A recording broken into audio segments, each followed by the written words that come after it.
इतना प्यार दिया हमको बाबा मुरली सुनाकर।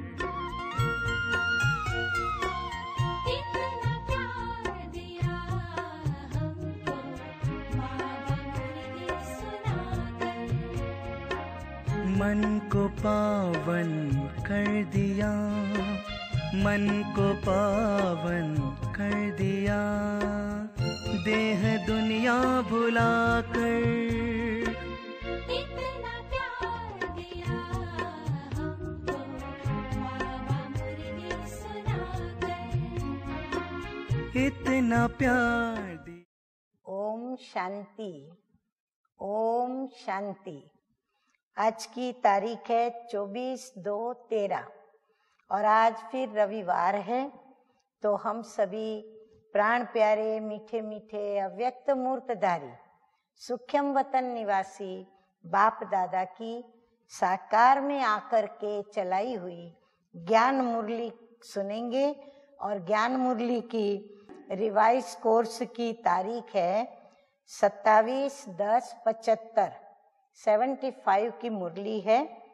और आज की मुरली का हेडिंग है, शीर्षक है क्वेश्चन माना प्रश्न, करेक्शन सुधार करना, और कोटेशन यानी योजनाएं बनाने की, हर पॉइंट्स पर पॉइंट्स बताना। तो बाबा कहते हैं क्वेश्चन, करेक्शन और कोटेशन से पुरुषार्थ में ढीलापन।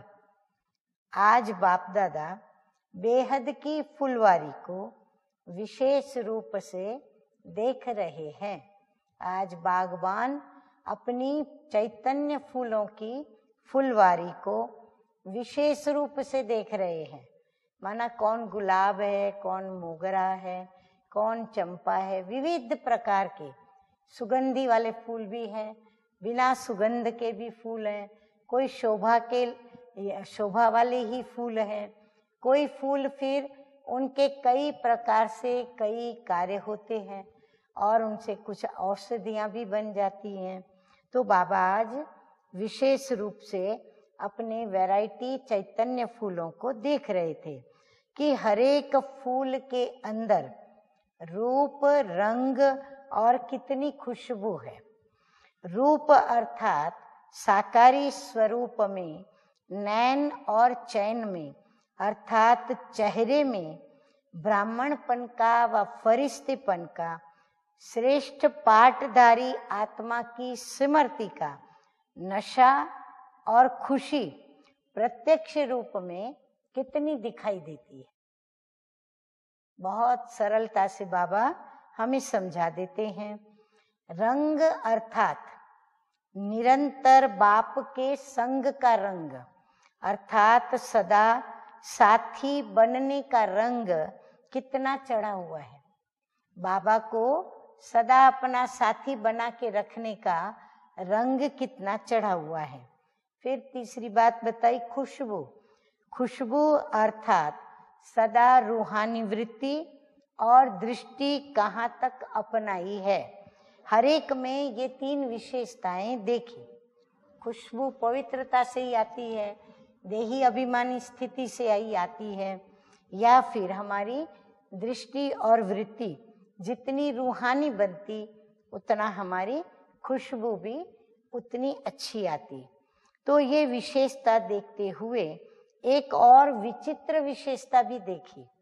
वो क्या देखी कि जिन विशेष फूलों में बाप दादा की नजर है, उमंग और उल्लास की झलक भी है, वो उम्मीदवार भी है, सर्व ब्राह्मण परिवार का उनसे स्नेह भी है, लक्ष्य भी बहुत उनका श्रेष्ठ है और कदम भी तीव्र गति के हैं, लेकिन अभी अभी इस रूप में दिखाई दे रहे हैं जो बाबा ने वर्णन किया है।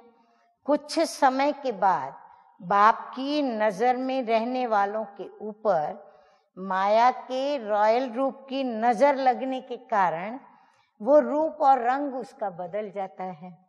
कदमों की तीव्र गति यथार्थ मार्ग के बजाय व्यर्थ मार्ग पर तीव्र गति से चल पड़ते हैं।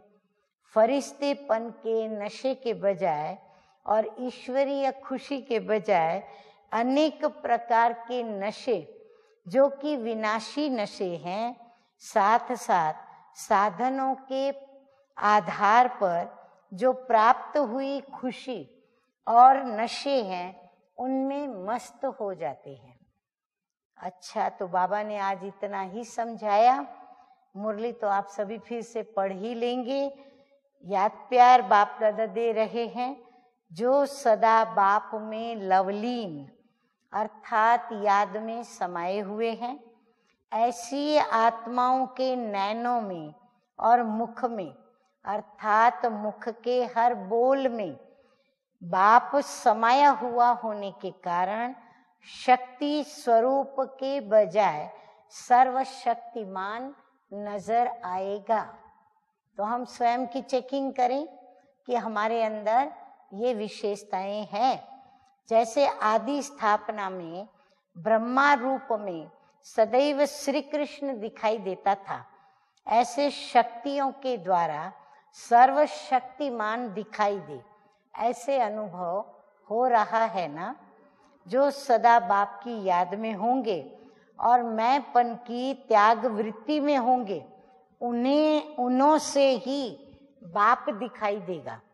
जैसे स्वयं मैंपन भूले हुए हैं, वैसे दूसरों को भी उन्हों का वह रूप साकार दिखाई नहीं देगा, लेकिन सर्वशक्तिमान का रूप दिखाई देगा। अच्छा, रूहानी बच्चों का रूहानी बाप दादा को याद प्यार, गुड मॉर्निंग और नमस्ते नमस्ते।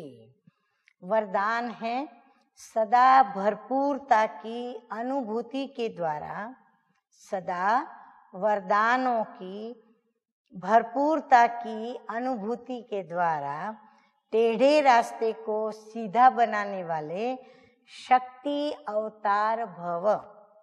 सदा शक्ति के, गुणों के, ज्ञान के और खुशी के खजाने से भरपूर रहो, तो भरपूरता के नशे से टेढ़ा रास्ता भी सीधा हो जाएगा। अगर खाली होंगे तो खड्डा बन जाएगा और खड्डे में गिरने से फिर मोच भी आएगी। जो कमजोर और खाली होते हैं, उन्हें संकल्पों की मोच आती है, व्यर्थ संकल्पों की। शक्ति अवतार अर्थात टेढ़े को सीधा करने का कॉन्ट्रैक्ट लेने वाले। ऐसा कॉन्ट्रैक्ट लेने वाले कभी ये नहीं कह सकते कि रास्ता टेढ़ा है। अगर कोई गिरते हैं तो अटेंशन की कमी है या फिर बुद्धि भरपूर नहीं है। स्लोगन है आज का, रूहाब को धारण करने वाले ही रूहानी गुलाब है। और रूहाब किसके पास होगा? जो ईश्वरीय नशे में होगा, रूहानी दृष्टि वृत्ति में होगा, जिन्होंने अपने पास वैल्यूज को धारण किया हुआ होगा, तो वही रूहाब में रहते हैं। तो रूहाब को धारण करने वाले ही रूहानी गुलाब है। अच्छा, ओम शांति, ओम शांति।